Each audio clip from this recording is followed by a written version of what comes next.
and Gentile podcast. I am your host, Chris Katulka, and with me is none other than, that's right, if you're looking, Svea Wexler. Hello, Svea.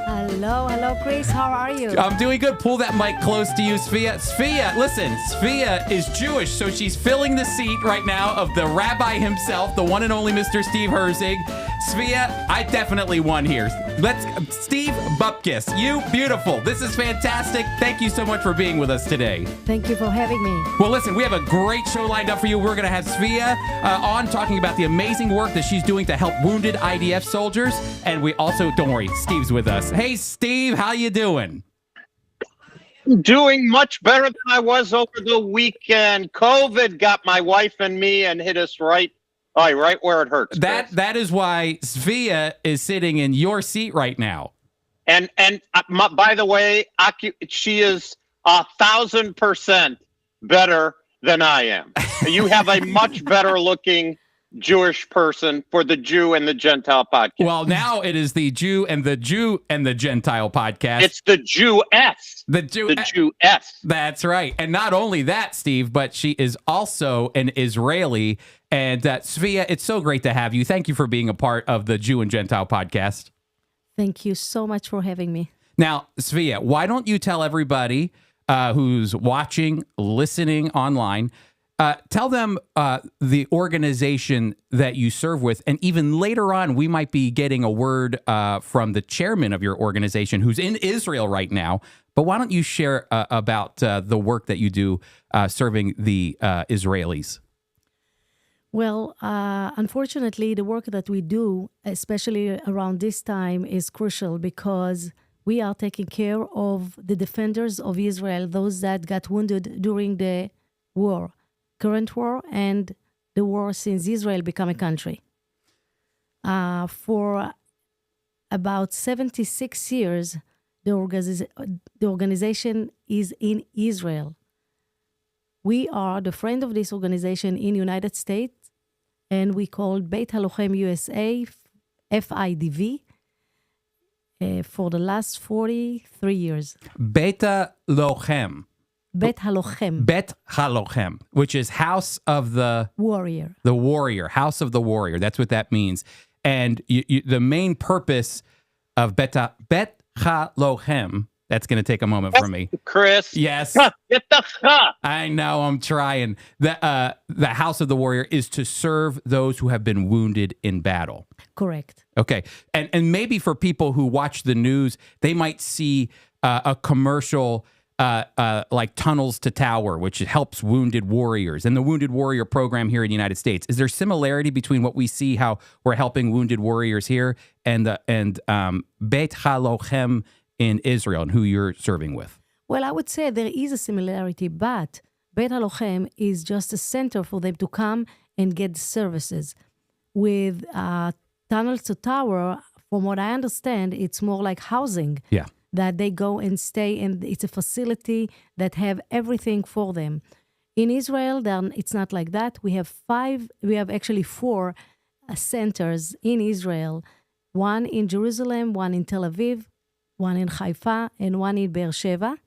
And we are about to finish the 5th one, which is in Ashdod. That's why you said 5. Yes. Because it's almost done in your mind. Yeah, it's almost done in my mind. And actually, we need it to be done as soon as possible because of what's going on right now.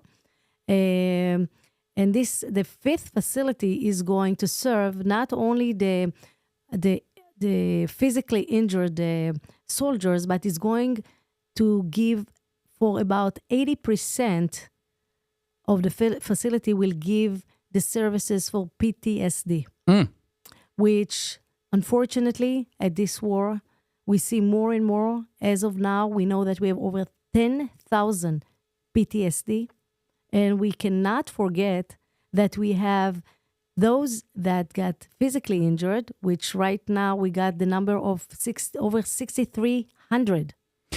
Back up for a minute. This is huge for our listeners to hear, because here's what we're hearing from the news, is that there are, the numbers coming out from Hamas is, 10,000 killed and 3,000 or 4,000, they say are babies. We don't know how trustworthy those numbers are. But nobody on the news is talking about how many Israeli soldiers have been killed or how many Israeli soldiers have been wounded in this battle so far. We hear about what happened on October 7th, 1,400 Israelis brutally murdered, 240 taken into as hostages. But we're not talking about the wounded who were fighting in battle and now they're wounded. And you're saying that number is 6,300. So far is, and I'd like to say when I say so far, because we don't know, every day we are getting more and more. And you can see right now, even today, we got like a couple soldiers that got wounded, whether it's light or heavier. But every day there's a casualty that we sometimes hear, sometimes we don't hear. But yes, as you heard, it's 6,300 wounded soldiers that we will have eventually to take care of. Svea, can you talk about what your day was like on October 6th? So before October 7th, what was your day like? What was your mission? And then what has it been like after October 7th, as you serve the Israeli people here in the United States? How has your day changed? I mean, I can only imagine it's been nonstop for more than 50 days now. You're absolutely right. I mean, if we talk about October 6th, that was a day that actually it was like a Friday right before a holiday, which is everybody celebrating. And we know that I'm thinking about the 51,000 wounded veterans that we are taking care of. But this is like a regular thing. This is something that we hear every single day of what the needs for them. And we go and look for those that would like to help. And then we send it to them in Israel. October 7 changed the whole picture. Changed the whole picture in a way that it was, we put it in a way that it was a Holocaust in Israel, which gave everybody the fear of what's not knowing what's going to happen.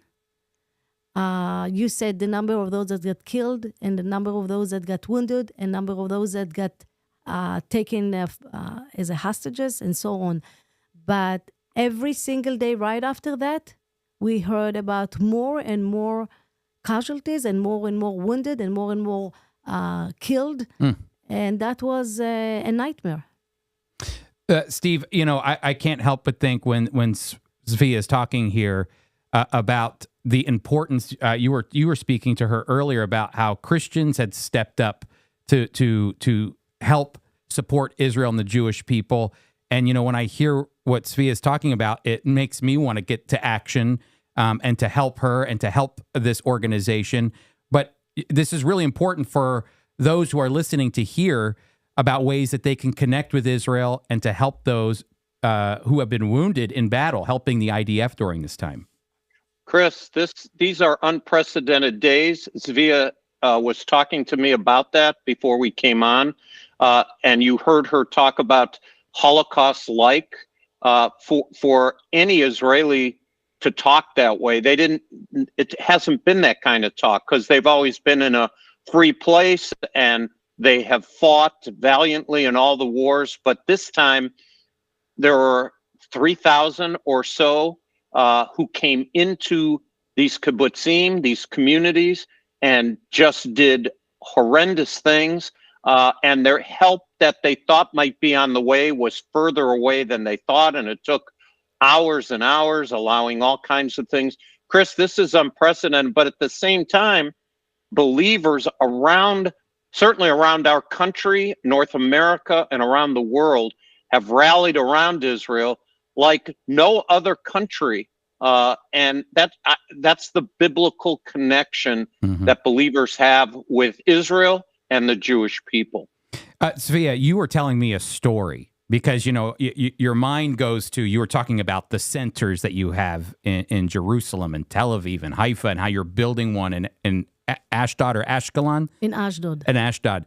And, these are big projects. But then the story you told me was even more of a human story of somebody, a mother who just wanted to be by her son's side who was wounded in battle. Could you tell that story? Because it really touched my heart when you had mentioned it.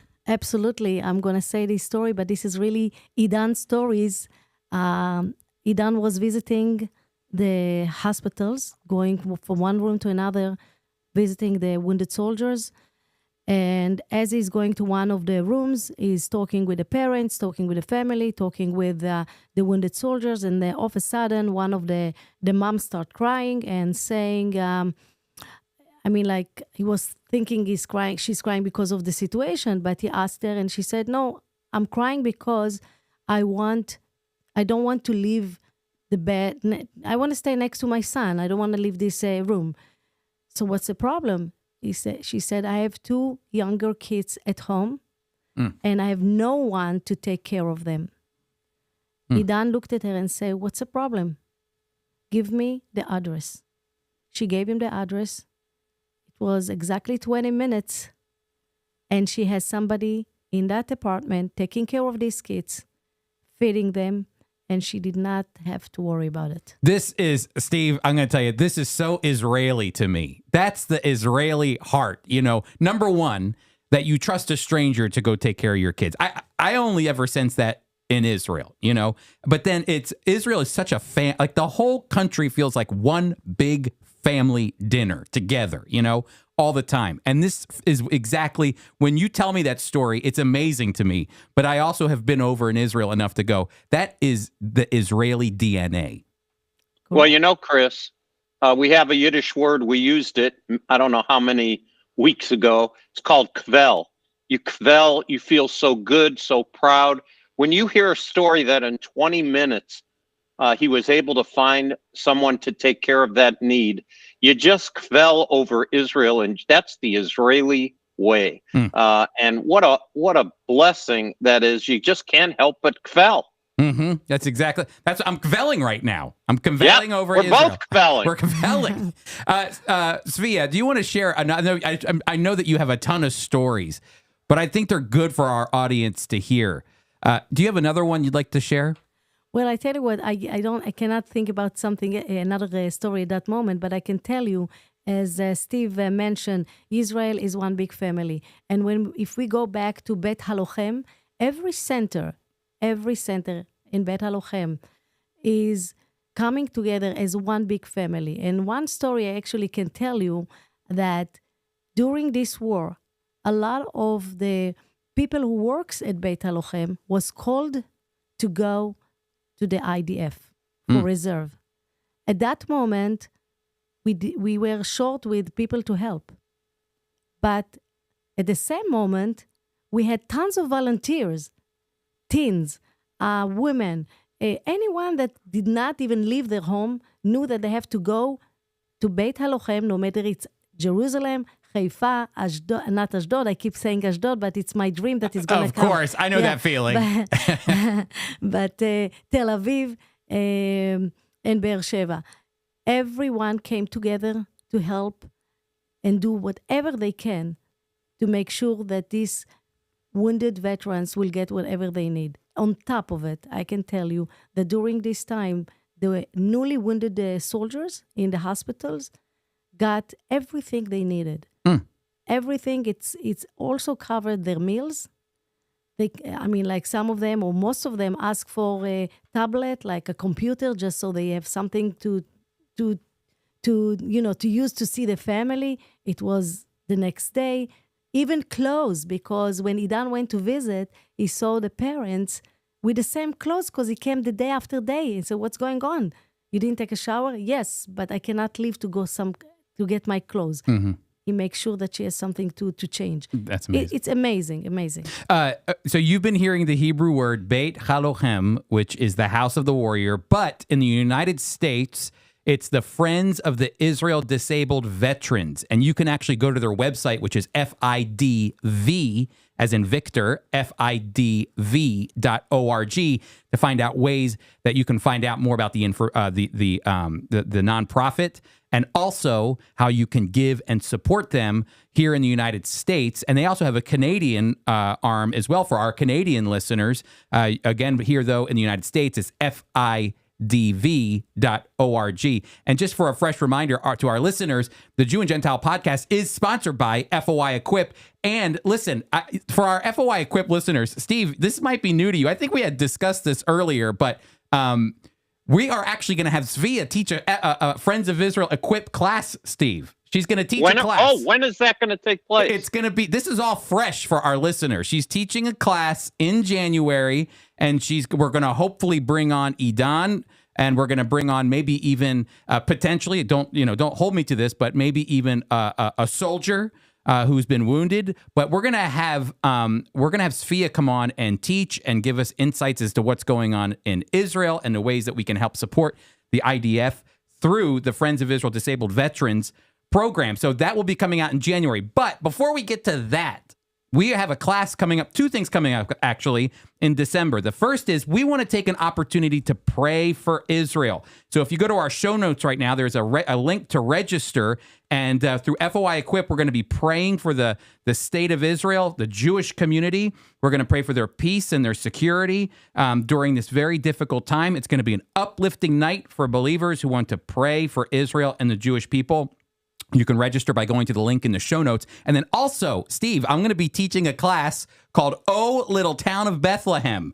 And so it's all about the significance of Bethlehem, the fact that Jesus was born in Bethlehem, looking at the prophet, the Micah, who said that the Messiah would be born in Bethlehem. Why did he have to be born there? What's the significance of it? You can register for that class by going to foiequip.org, and you can find out more information on how you can get involved through FOI Equip by going to foiequip.org.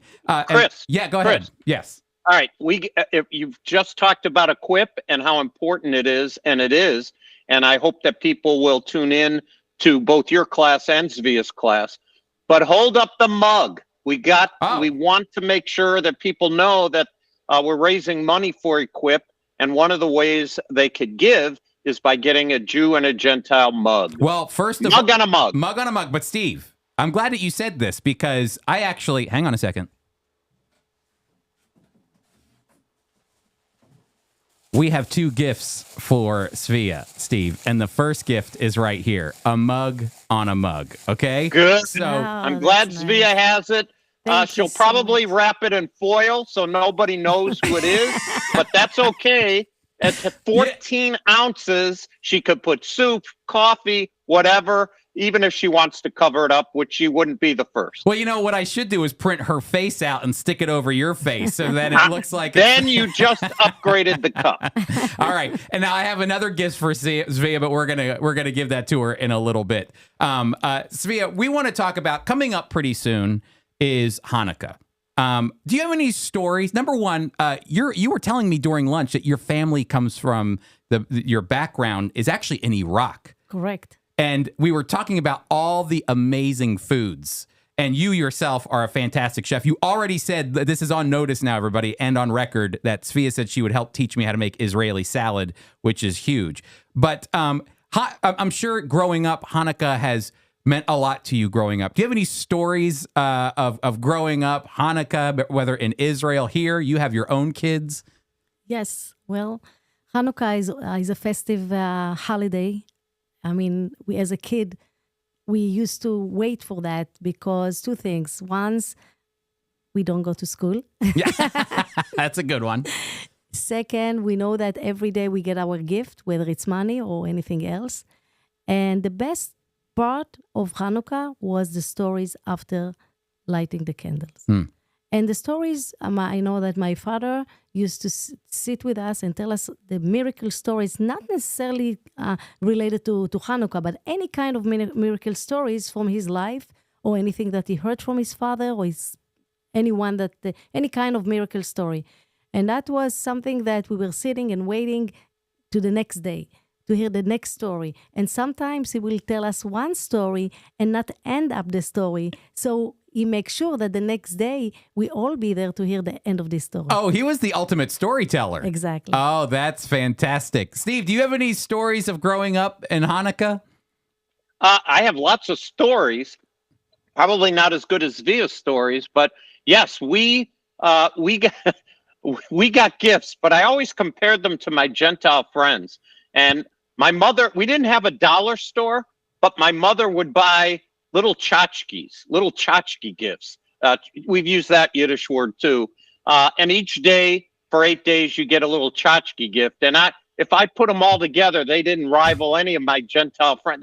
I'm telling you, Chris, Christmas, you guys rack it in. We didn't rack it in big time at Hanukkah. How is Hanukkah in Israel? Because you grew up in Israel, Sfia. Right. How is it different in Israel from the United States? Was there a difference when you moved over here?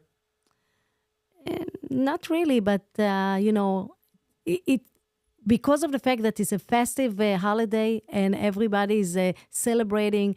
I can tell you the one thing that we loved in this holiday is being in Jerusalem. That's the only difference that I can see, because in Jerusalem, there's a festival of light. It's every single night. They light the candles. They put the menorah, the Chanukiah, at the window. If you go to old Jerusalem, this is what you see. I mean, like, it's not a regular Chanukiah menorah. It's a different kind and shape that lit with oil, which is incredible. Wow. So this is and become little by little. Every year we used to go just to see it, but now it's actually sort of a tour that take people to go and see that. Really? Yeah. Now, do they have the donuts in Israel too? The sufganiyot? Oh, yeah. That's a big thing, because when Hanukkah, the day before Hanukkah, you already start to smell the oil, because they put it in a deep oil and put. I mean, the original one is the donut that has the what do you call the jam in it. That's the original one. The jelly donut. The jelly donuts, exactly. Yes. But now there is fancy donuts. So I did hear that they've really upped their donut game in Israel. Everybody, yes, yeah. It's you can get any taste you like. Those that don't like the jelly donuts can get the chocolate donuts and so on. I mean, it's go in a way that you really don't know what to get. And when people eat and try, they get to the point that they weigh themselves the day later. And they're sorry, but it's very good. That's good. Steve. Hey, Chris. Yeah. Chris, we have a text device, 424-444-1948, 424-444-1948. In preparation for Hanukkah, which comes next week, Chris, let our people, all 7 of them, see if they will text a picture of their menorah. Oh. I know a number of people have menorahs.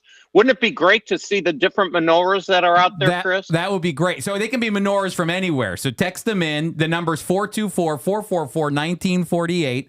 Text us your menorah. Steve wanted to see everybody's turkey last week. Now he wants to see your menorah. So just go ahead and text that text a picture of anyone. Actually, Steve and Sfia, the other day, where I live in town, the Chabad had just set up their menorah in our town. Maybe there's a menorah set up in your town by the Chabad. Maybe there's. Yeah, take a picture. Take a picture of a giant menorah. That would be great. And Steve, you have a menorah right now, right? Is that near you? I do. I have a menorah right by me, Chris. This one is courtesy of Alice Herzig. 100%. Who is much better at, look at that's day 1. Can you see that? Yes, I see it. Day 2, day 3, day 4, day 5. But watch, Chris. After the 8th day, bingo. Look at that. Wait. And now you got it lighting up all over the place. There is my menorah. That is fantastic. You have got your menorah perfectly. Well, Steve, I want to just spend a moment talking about, especially with Sfia here, and we're trying to get Idan on right now. Oh, I'm going to send him the link so that he can join us. That's great. But Steve, we want to talk for a moment briefly about Antiochus Epiphanes. And so, yes. Why don't you go ahead and start that? And while you go ahead and speak into it, and then I'm going to try to get Idan on, and we might pivot here for a moment so that we can speak to Idan. But go ahead, Steve. Well, Chris, you and I have been talking about the book of Daniel and the difference that many Jewish scholars have from Christian scholars concerning the date of Daniel. And so, depending on your view of the actual date of Daniel and how you view that book, that is, we who believe that the Bible is inspired and believe in what we would call a conservative scholarship, believe that Daniel lived during the time of Nebuchadnezzar and was given prophecy concerning the future kingdoms. And we talked about that briefly. And when you come to chapters 7 and 8, it becomes amazing. And in the providence of God, Chris, we picked Daniel not knowing that Zvia would be here, not knowing a lot of things. And wouldn't you know that Hanukkah, which is what the Jewish people will be celebrating, a minor feast, an intertestamental feast, is actually hinted at because of Antiochus, who is, we believe, mentioned in chapter 7, and is a precursor, we believe, to a future really awful person. And we'll talk about that next week when we get into chapter 8 and chapter 9. But what's amazing about chapter 7 is the little horn, well, actually in chapter 8, the little horn that comes from chapter 8, because he's a little horn that comes, it's kind of complicated, but we'll talk about it next week. But the indication in Daniel is that there would be a future person who would be treating the Jewish people in a horrible way, who would desecrate the temple. Remember, Daniel, he's away from Israel. This is before Cyrus comes, and Cyrus, of course, who's going to help the Jewish people rebuild the temple. But this will be an intertestamental event that will desecrate the temple. So I just want our listeners to know that as we go through this book of Daniel, it's corresponding over and overlapping Hanukkah, which, Chris, to me, that's a providential act of God. Wouldn't you agree? 100%. And that's why it's important, especially for Hanukkah, that we're talking about this. And not that this is the perfect pivot, Steve, but we have the chairman of Beit Halochem with us from Israel, Steve, which means it's not that early in Israel right now. Eidan Kleiman, how are you, sir? Good to see you. How are you doing? Good. I have the honor to be with you. Thank you very much for hosting me. Hey, Chris, he is the second best looking Jewish person today. I called it third place. That's right. I'm in third place here. Well, we are. No, you're not. No, you're not. Hey, Don, we're so glad that you're with us on the Jew and Gentile podcast. Now it's the Jew and the Jew and the Jew and the Gentile podcast. So we're very, very thankful that you're with us. Hey, Don, we've been speaking with Zvia about the amazing work that you're doing, and I could tell in her face because Zvia tells stories. She's a storyteller, and she has been biting her tongue. I can tell it because she wants you to tell the stories of all the amazing things that Beit Halochem is doing in Israel to help the wounded warriors from the IDF. And I know that she's been biting her tongue because she wanted you to tell the story, but I'm sure that you've been out and about doing work. So do you want to catch our people up with all the amazing stuff that you've been doing? Well, thank you very much. Great question. First of all, do you want me to explain what is the Beit Halochem is as an organization? What about organization? Well, we've done that already. Zvia's done a great job, but why don't you catch us up on the things that have been going on, especially between Gaza and what's going on in the north as well, and the way that you've been interacting with the wounded. It was Zvia that told us that 6,300 Israelis have been wounded already, a number that we're not hearing in the media, but maybe you want to elaborate on that. Yeah, sure. Okay, so basically the organization, as you know, is the only organization represented by law, and we are the biggest organization in Israel, not only for the wounded soldiers, one of the biggest in Israel, more than 52,000 members. At the 7th of October morning, horrible thing happened, and tragedy. At the 7th of October at night already, we were open and started to work because we have experience from our history, our bad history with all our neighbors. And we basically working in two vectors. One vector is the wounded soldiers that we already have in the organization, which took the battles very harshly, especially the PTSD.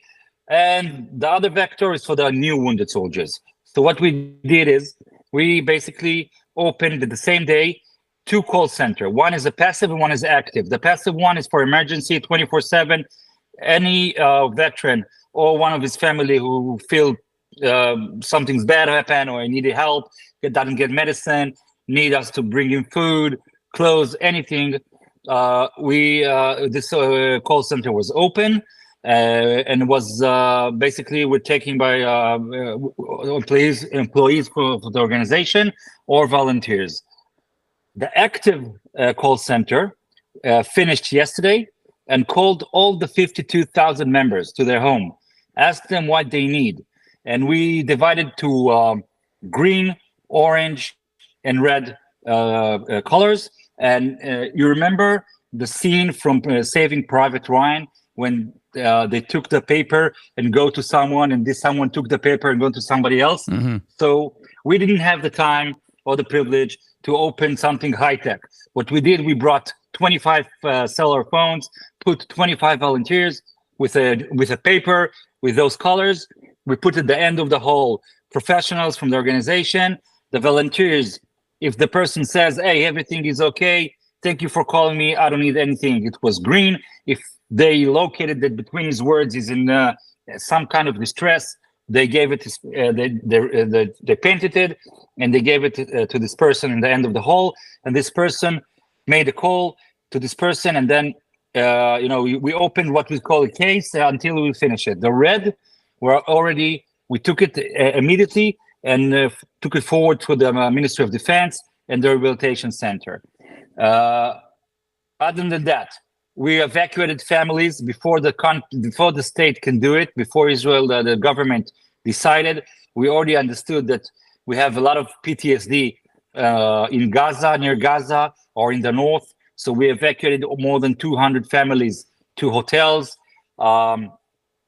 Few days later, we already had more than 2,000 packages for the wounded soldiers, included clothes, food, or even stamps, whatever they needed for the families. For example, everybody looked at the wounded soldiers, but we know to look also for the families.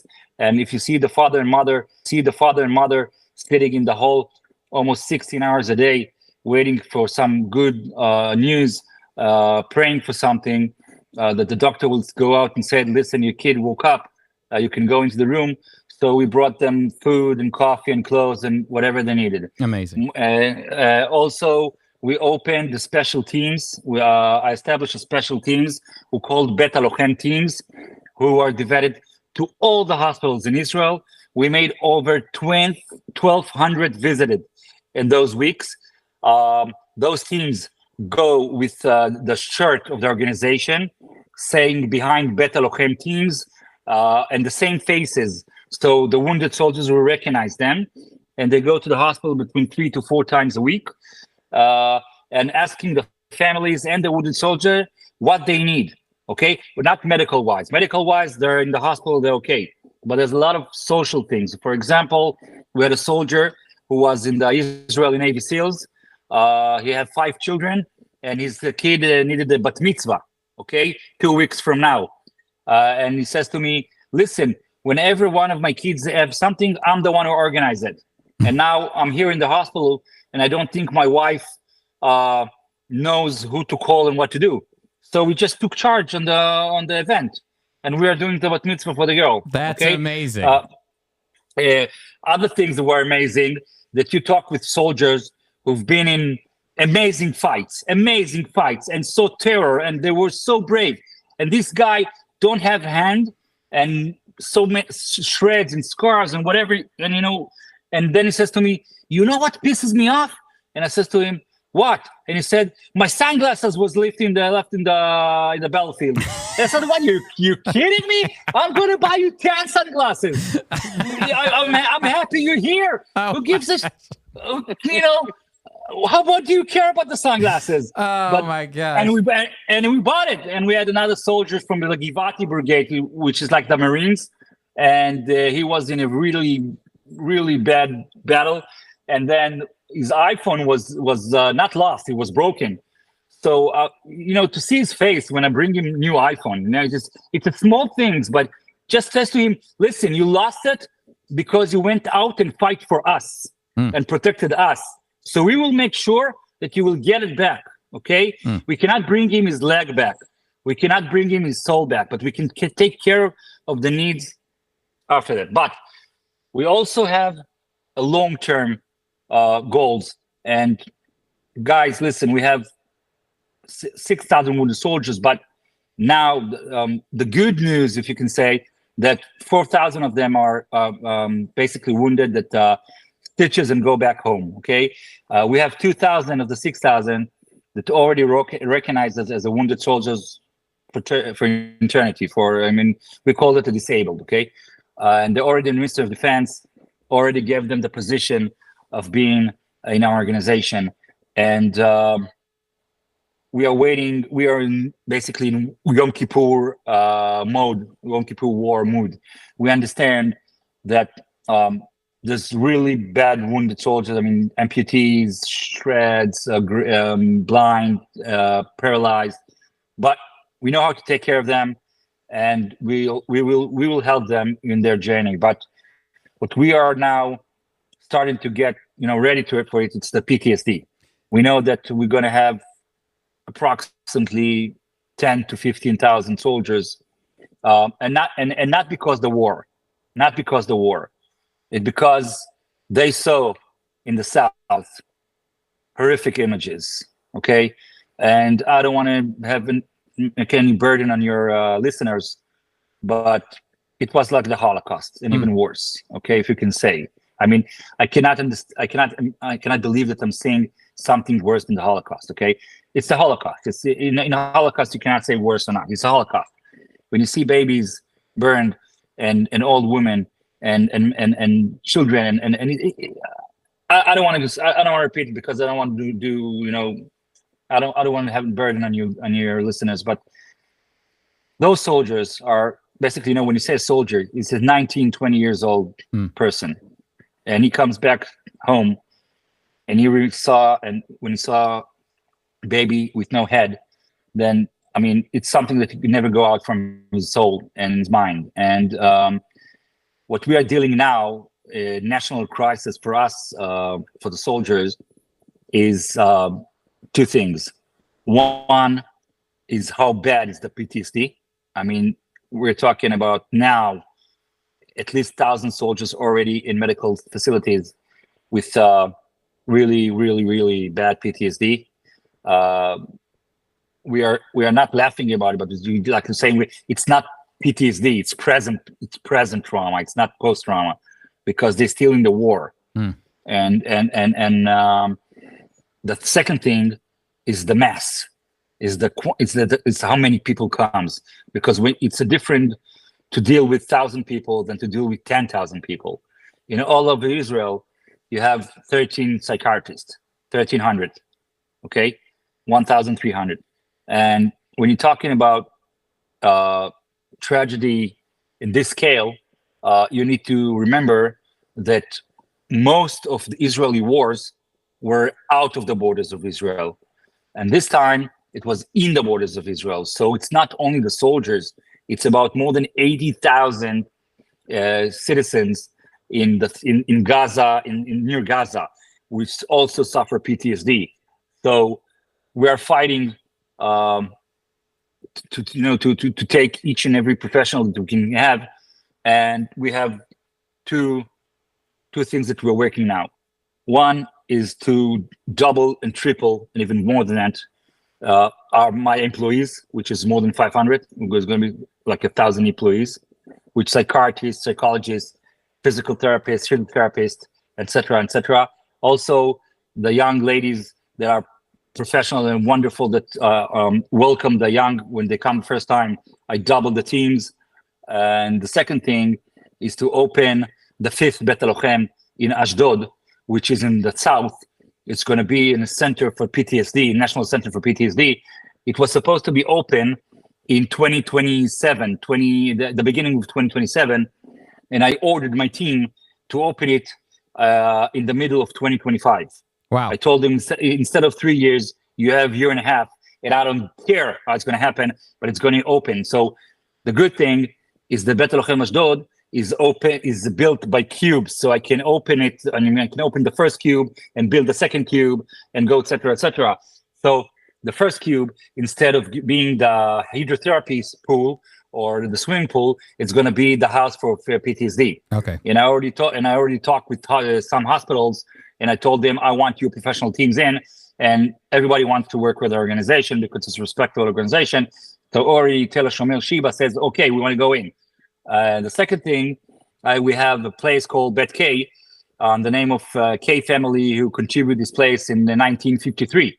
And we have their accommodation. I closed it 4 years ago when I came into the organization because I said, listen, we know how to rehabilitate people. We don't know how to run hotels. So I closed it, but now I have to open it, and we are going to open it. It's in the north in Naharia, and we're going to open it and make it a village, a whole village. It's looked like a kibbutz, and we're going to open it it's a village for PTSD.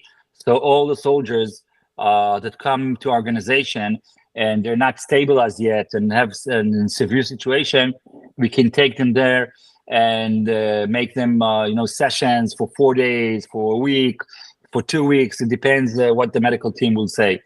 So we're working in multiple vectors, taking care of our veterans that, since 1949 and the new one. And I can tell you that the organization, and I will finish with that, the organization my directors told me, listen, all the 6,000, put them now in Beit Halochem without being a member, without even recognized by the Minister of Defense. Put them in, because rehabilitation starts now. You don't wait to the end of the war. We already know that usually even the public and also the medical treatment said, listen, let's finish the war and then start taking care of the wounded. No. We do it now, because if you start now, it will be shorter and more successful. Idan, I want to speak into this for a moment, because you aren't just an outsider looking into the wounded warriors. I want to read a Jerusalem Post article that you were featured in, and it says that you were drafted into IDF's Givati Brigade in 1991, and a year into your service, during an operation in Khan Yunis in the Gaza Strip, a firefight broke out with 3 terrorists, and you, Idan, were wounded in the chest. So you are yourself a wounded warrior of the Israel Defense Forces. So as you lead Beit Halochem, you're not just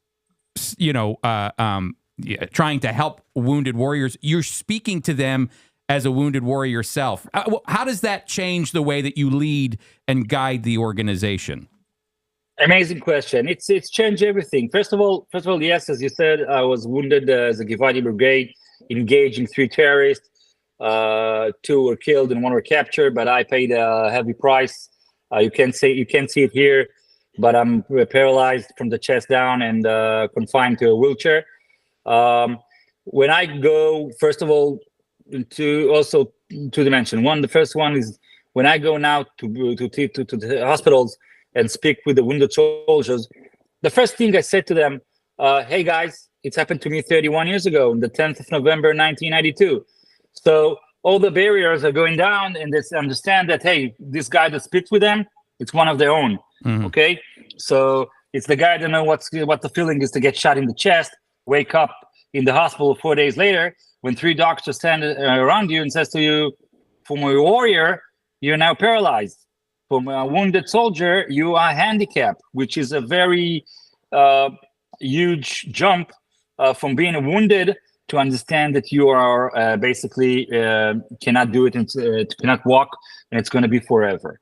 Running the organization from this wheelchair, it's amazing, because it's like, as much as you're wounded, you are taking care of those guys who were wounded like less than you, okay? And those guys look up to you, and they says, hey, if he could do it, we can do it also. So it's helped them, okay? Sometimes people come into my room and they says to me, listen, I have a huge problem, but seeing you in a wheelchair, I don't want to say my problem. And I said to him, listen, you can have 10% disability with 100% problems. So let's fix your problem. Don't look at me. Let's look at you. Okay. So I think the wounded soldiers now are really connected to me. I give them my cell phone, their family cell phone, their family, I give them my cell phone, and they feel much more comfortable to speak with someone that had the same experience that they had. Idan, this is Steve. This is why Idan is amazing. I would have led with that story of who you didn't even, I don't even know if you would have ever brought it up in our conversation, Idan, if I didn't say anything. But that just goes to show the character that you have, that you care more about the wounded warriors than even mentioning it yourself, that you yourself are a wounded warrior. I'm sorry, I would have probably led with that story, but you're a much better person than I am. No. You know why you're wrong? Because first of all, my family is, I'm a third generation of protector of Israel. My father got shot in the chest from the same weapon 19 years before me, protecting in Yom Kippur War, and my grandfather died in the Liberation War. And I buried 6 friends in my high school who fight for Israel, the citizens. But I want to say you something.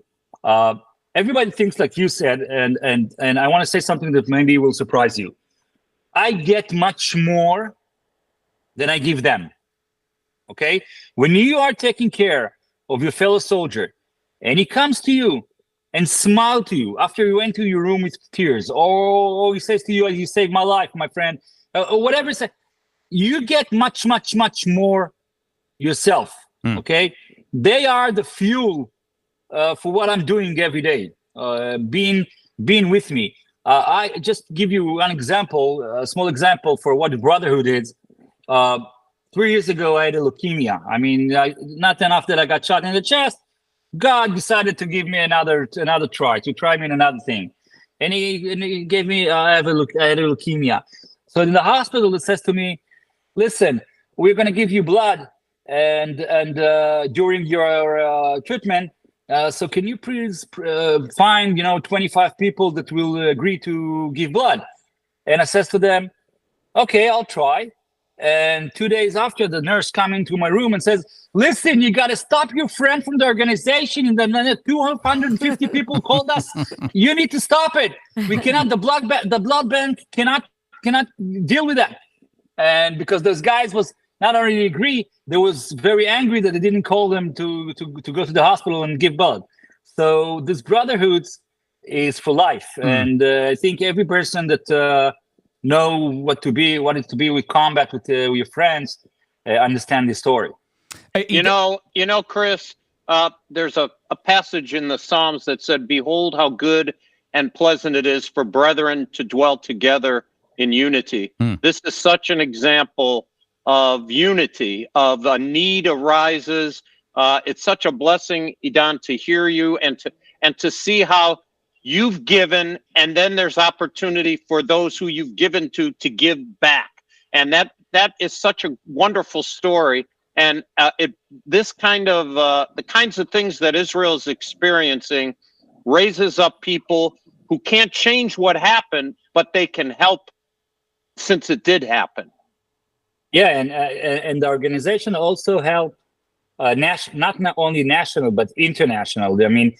A month before the 7th October, we had people from Ukraine, from Azerbaijan, from the United States, and from Germany coming in to learn how to run Beit Halochem. I had a visit a few years ago from your Secretary of Veterans, Robert Wilkie, which was under Donald Trump administration. And this person, a very amazing person, sits on a $200 billion budget. And he had a 3.5 hours tour in Beit Halochem. Running into Beit Halochem and making the tours more than 5 hours. And we had some intimate sit down that we had, when the Secretary of Veterans comes, there's a whole entourage. And in a certain moment, we sat together alone in a room, and he asked me, he says to me, how many people how many veterans commit suicide per day in Israel? And I said to him, you mean per year? And he said, no, per day. And I said to him, Secretary, we don't do it per year. We not do it per day, we do it per year. And he said, okay, so how many? I said, 5 to 6 people, 7 top. And he says, what? How come? And I says to him, and some of them also have mental issues that are coming with from home. So, but it's about 6 to 7 people. And he says to me, and I didn't believe when he said it. He said to me, I have every 70 minutes, 22 per day. And he asked me how you do it. And I says to him, you're sitting in the solution, because Beit Halochem, it's much more than, it's not a country club, it's a community. The problem that people don't understand, when a wounded soldier got hit, his whole life is working with a team. And now when he was wounded, when he come to Beit Halochem, he's alone. He come alone, okay? It's not only dealing with your injury, it's also dealing from that you used to work in a team, and now that you're working alone, okay? Your team still serving, and you are now wounded, and you got out from the team. So what we are doing, we are providing him a new team, okay? He comes to Beit Halochem, and in the first meeting, we're putting him in a team. And this team, no matter if you have PTSD, if you're blind, if you have burned, if you are amputee, you don't need to explain anything to no one. We know everything. It's okay. Whenever you're ready to talk about your injury, you will talk about it. But if you don't have legs, or if you don't have hands, and you walk or wheel yourself in Beit Halochem, nobody will stop and look at you like, hey, whoa. No, we're used to it. And if a PTSD person have a panic attack, okay? Sometimes you walk in a hall and somebody says, hey, you see the enemy? They're shooting at me, or something like that. We know how to deal with it, okay? 2 or 3 guys jump on him, put him in a room, give him a glass of water. Hey, man, are you okay? Great. They're waiting for you in the basketball court. Go down, okay? Nothing happened. No hospitalization, no doctor, no ambulance, no anything that, don't make a fuss, okay? It's happened. You're okay. Get a glass of water. Go to the gym. They're waiting for you, okay? Because sport, culture, and community are the best rehab sources. And we are specialized in that. We have more than 400 classes of culture and sport in our Beit Halochem. We have 4 centers, and now we're building the 5th one. Idan, What amazing. That's amazing, Chris. Idan, hey, listen, everybody. We also at Friends of Israel, Idan and Tzvia believe prayer is a big part as well. So we want all of our listeners to be praying for Beit Halochem. Sorry, I say that so slow. Beit Halochem, the warrior house. The warrior house. But you can also pray and you can give to help support this organization by going to the Friends of Israel Disabled Veterans, which is FIDV.org. We have that link in our show notes. And if you're listening from Canada, because I know we have some great Canadian friends, they have a link up there as well for the Friends of Israel Disabled Veterans. Idan and Tzvia, thank you so much for being with us. Please stick around, though, because we have some news, and I'd like your insights. Look, Steve and I are always talking about what's going on in Israel from the comfort of our chairs here in New Jersey. But Idan, you're over there right now, and Tzvia, you are connected even though you live here. So the first thing I want to bring up, Steve, this comes from the Jerusalem Post, which is Hamas attacks Israeli forces in Gaza amid ceasefire extensions. Is anybody here surprised by that? That Hamas attacks Israel forces in Gaza as the ceasefire extensions are going on. This seems to be, a similar story that we've heard over the past 15 years of Israel having to deal with Hamas in power in Gaza. Steve, I don't know if you want to add to that. Well, all I could say is they're having to deal with a terrorist group. Europe has labeled them terrorists. The United States has labeled them terrorists. Israel is experiencing the terrorism, and you have to try to negotiate because they have hostages, which again is crazy. So the idea of them breaking a rule is not out of the realm of possibility. That's for sure. That's right. And it also says several IDF soldiers were lightly wounded in the assaults by Hamas as well. Idan, do you want to add to this report that recently came out? I'm not surprised when you're dealing, as Steve says, when you're dealing with terrorists and you're dealing with people that, we're saying here in Israel, don't call them animals because you insult the animals, because animals kill only when they're hungry. Okay, they're not killed for fun.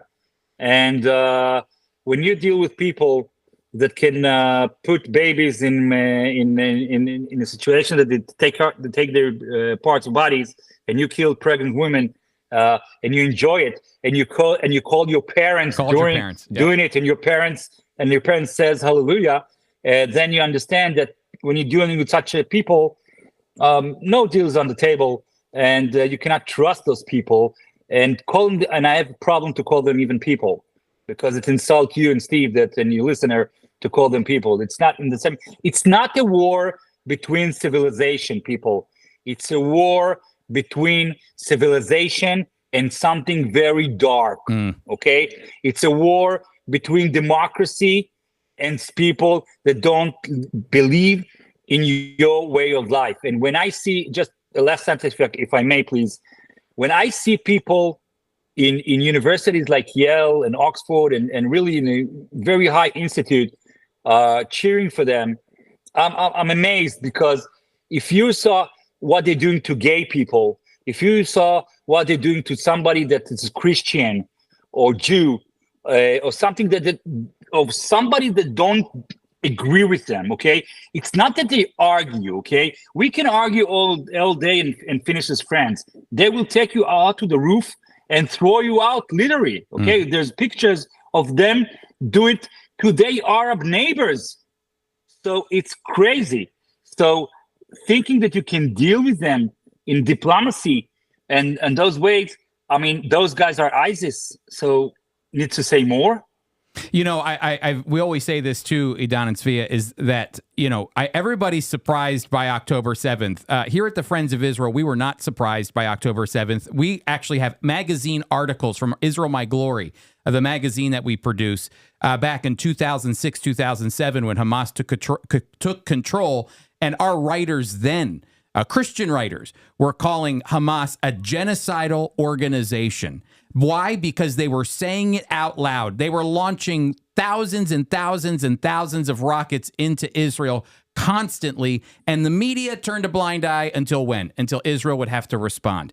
So October 7th happens, and everybody kind of looks around and starts going, what could have possibly happened to make this?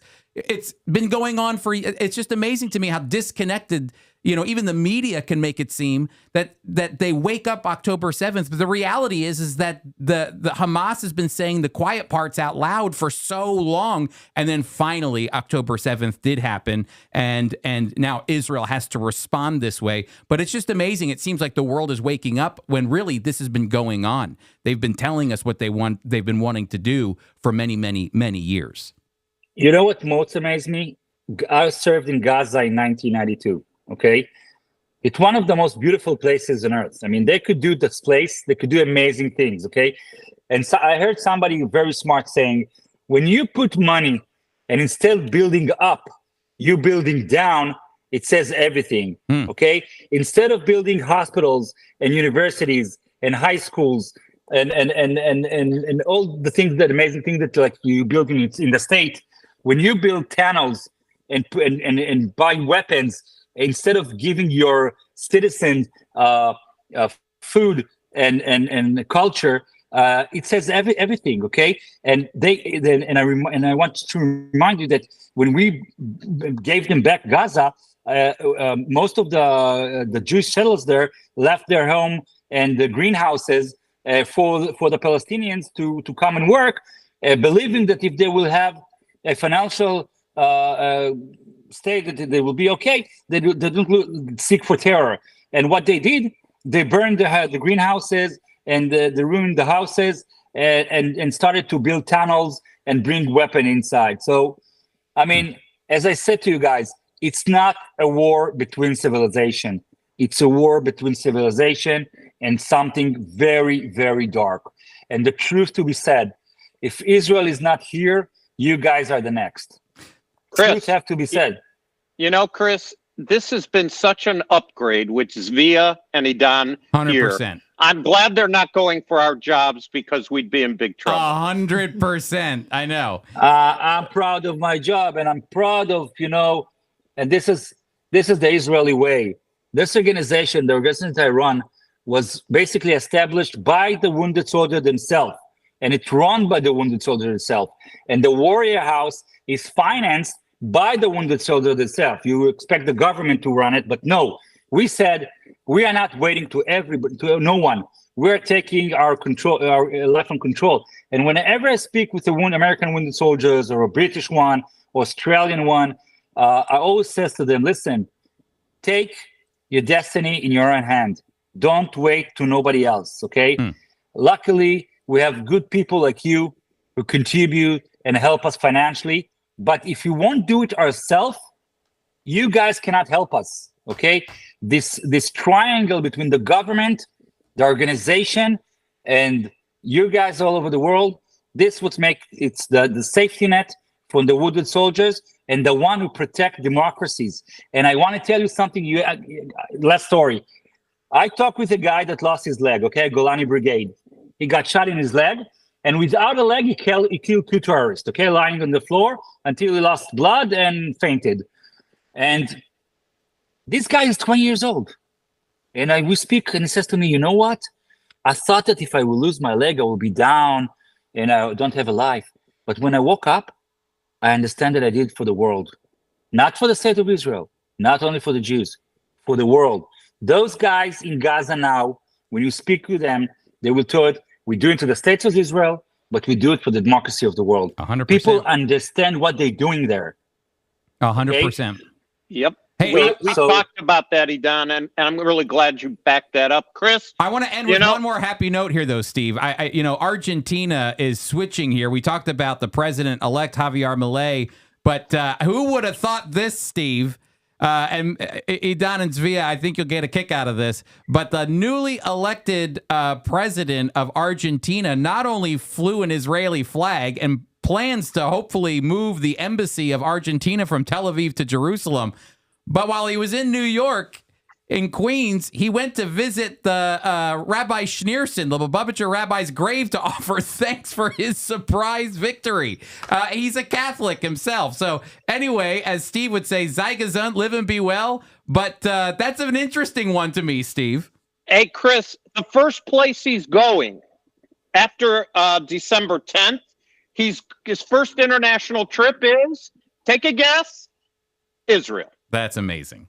Just amazing. I hope that he sees great success because of his support for Israel, the Jewish people, and his desire to make his fellow countrymen give them more freedom as well. It's always, those things are always connected, Steve. I really believe this, that if you believe in freedom and you want the best for your own people, that usually is coupled with supporting Israel and the Jewish people as well. Those two go hand in hand. Well, Chris, now you have to play our Yiddish music, because while Idan and Zvia is on, we want to make sure that they hear the Yiddish word for the day. Well, before I give them the Yiddish word of the day, I got one more gift for Zvia, everybody. Here we go. You ready, Zvia? Ready.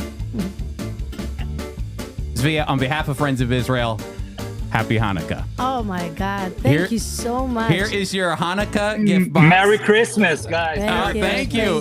That is a Hanukkah gift box full of good Israeli goodies that we'll nibble on for the year, and then you come back again and we'll give you another Chris, one, okay? I share so all much. the time. You give me bupkis. Nothing. I give you nothing. But Chris, before we leave, I want to say something, what you said about Argentina. A serious thing. Our best friend in the world is the USA. Okay, you don't become friends for a year or two, and then the government change, and then now they're not your friends, and tomorrow they're friends, and etc. We have a good friendship, a solid friendship with the United States of America. Everybody in Israel loves the United States of America. I just came from the state. The war caught me when I was in Hawaii, explaining my kids' true story on Pearl Harbor. And how ironic it is. And I flew immediately from the state back to Israel. I want to say, you guys, we love you. We see you as our best buddies, our best friends.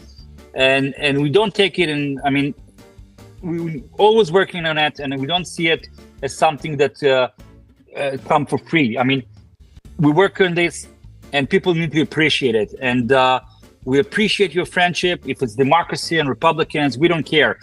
As long as we are fighting for democracy and the values of democracy and let people live their life, I think you guys are amazing. And thank you very much for giving us all this time. Thank you. Well, listen, Idan, we're glad to do that, but I got to tell you, at least for the Jew and the Gentile podcast where we are, we do care who the president is, and we're No, I know, but we do care, right, Chris? we care. Yeah, I know, but you know what? Great in my organization, that the wounded soldiers are the nation. Okay, we call it in Hebrew "tzva ha'am," which mean the army that owns by the people. Which mean in my organization, there's no politics. You don't see a picture of president or prime minister. The only pictures you see is the Ramatkal, the chief of staff, okay? The generals. So, because we are providing service for the Israeli military, and we see ourselves as the IDF continuance and working and helping them to pay the price of fighting. Well, Idan, that's why we want to give you the Yiddish word of the day. And the Yiddish word of the day is Helfn. Helfn is the Yiddish. Helfn is the Yiddish word of the day, and Helfn, you ready? Helfn means help, to aid, and to do good. And that's exactly what your organization is doing. That's why we want to encourage our listeners to go to FIDV, the Friends of Israel Disabled Veterans. You can pray for them, and you can also support them and all the amazing work that they're doing. And hey, that's why I want to thank you so much for being a part of the Jew and Gentile podcast. To Idan, to Tzvia, and to Steve, who's healing up from COVID. Thank you so much for being a part of our program. Just a fresh reminder: go to foiequip.org, and there you be well. Thank you, and we will be sure to be praying for you, Don. When you go to foiequip.org, you can register for upcoming classes. You can be praying for Israel and the Jewish people. It's going to be a great time. Thank you again, Tzvia, for being a part of the program. And I thank you very much for your support and for being who you are. Thank you so much. Tzvia, you're amazing. Hey, everybody, we'll see you next week.